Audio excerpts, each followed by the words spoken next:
Situasi politiklah yang pada saat itu membuat kawasan Cigugur menjadi plural dan bertahan hingga saat ini. Masyarakat Cigugur hidup dalam dinamika kebudayaan lokal yang sangat kental. Mereka menjalani hidup dengan penuh kedamaian dan ketentraman.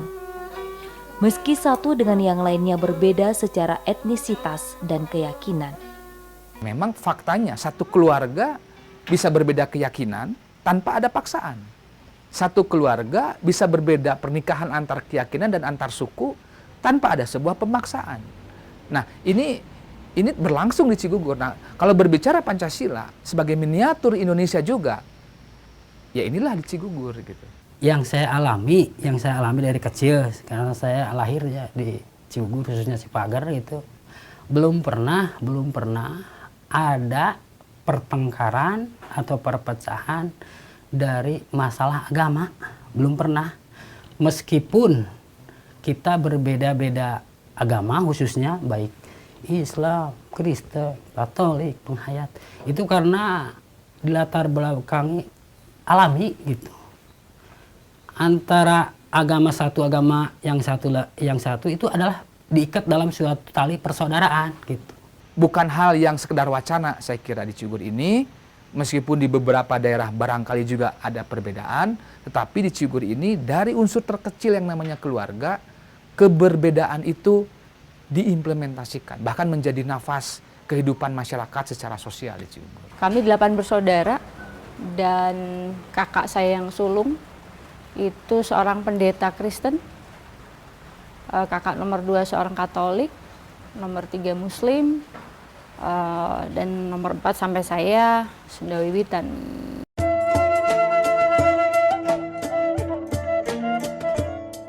Dewi Kanti misalnya, ia lahir dari keluarga penerus ajaran Madrais atau Sunda Wiwitan.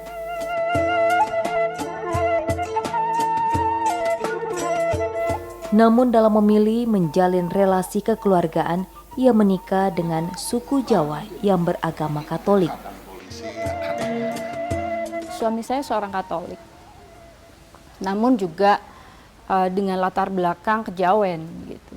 Dan ketika kami saat itu memutuskan untuk melangsungkan kehidupan berumah tangga, kita sudah pada titik temu dan pengertian bahwa kita tidak bisa memaksakan satu sama lain.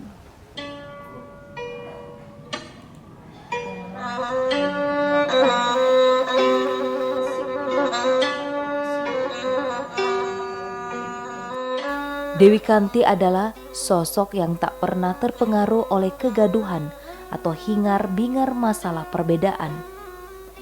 Baginya, perbedaan adalah sebuah berkah yang harus tetap dirawat dan dijaga kelangsungannya.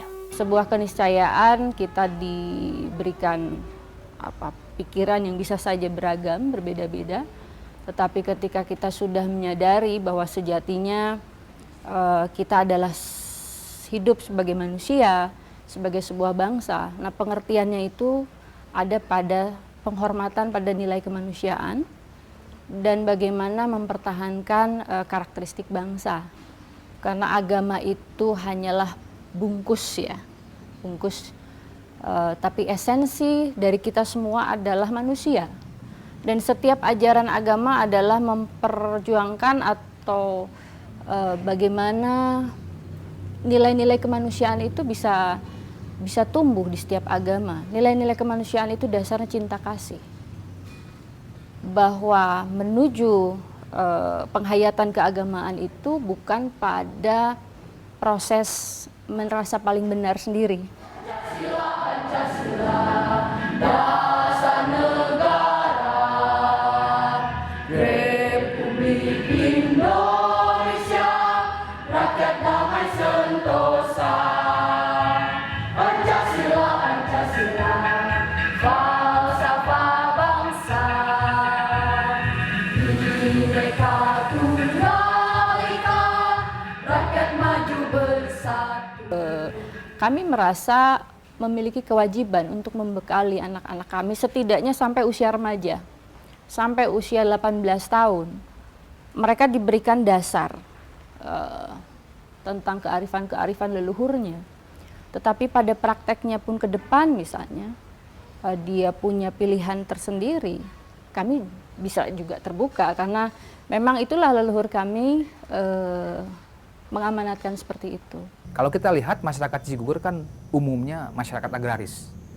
Nah, tapi kemudian mereka menyekolahkan anak-anak itu sampai tingkat yang jenjang lebih tinggi. Kedinamisan ini kan pasti berdampak. Pertama pada perubahan sosial dan budaya di masyarakat, itu pasti.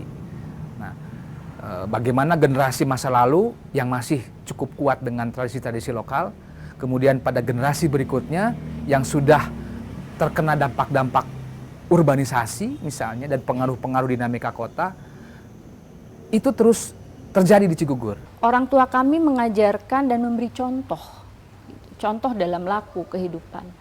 Toleransi bukan sekedar teori, tetapi pada laku praktek kehidupan. Misalnya, ya orang tua kami sering menanamkan bahwa ketika pun kami berbeda, kakak saya ada yang Muslim, begitu ya. Dasarnya pada bahwa kita lahir sebagai sebuah bangsa dan latar belakang agama apapun hendaknya tidak terjebak pada kultur di mana agama itu berasal, misalnya. Tetap kita harus menjaga karakteristik bangsa kami sebagai orang Sunda, kebetulan kami, dan kami mempertahankan itu. Dan kearifan adat itulah yang menjadi perekat bagaimana kami bisa hidup bersama, berdampingan dalam satu keluarga.